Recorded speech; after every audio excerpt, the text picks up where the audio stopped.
Hello everyone, welcome to MLT healthy blogs.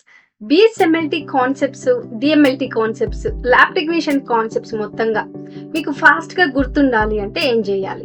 చాలా వరకు నా దగ్గర ఉన్న స్టూడెంట్స్, క్లాసెస్లో ఉన్న స్టూడెంట్స్కి కూడా కామన్గా వచ్చే ఒక ప్రాబ్లం ఏంటి అంటే, మేము ఎంత చదివినా కూడా దాని తర్వాత మర్చిపోతున్నాము. చదివినట్లే ఉంది, మాకు అన్నీ అర్థమైనట్లే ఉన్నాయి, కానీ ఆన్సర్ రాసేటప్పుడు అయితే మాకు ఒక్కటి కూడా గుర్తుండడం లేదు అని అంటారు. సో దీనికోసం ఈ బ్యూటిఫుల్ టిప్ అయితే మీకోసం చెప్తాను నేను. యాక్చువల్గా అందరికీ తెలిసిందే. సో మీరు కామన్గా చేసే మిస్టేక్ ఏంటి అంటే, జస్ట్ మీరు టెక్స్ట్ బుక్ కానీ క్వశ్చన్స్ కానీ అట్లా చదివేస్తూ ఉంటారు. యాక్టివ్గా రీకాల్ అనేది ఉండదన్నమాట. అప్పుడు దానివల్ల మీకు ఏమవుతుందంటే, కాన్సెప్ట్ చదివినప్పుడు మాత్రమే మీకు అర్థమైనట్లు ఉంటుంది.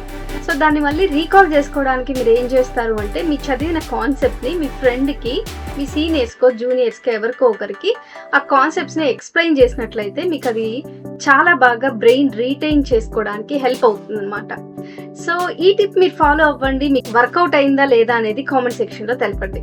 Thank you so much for watching and loving my channel. Bye.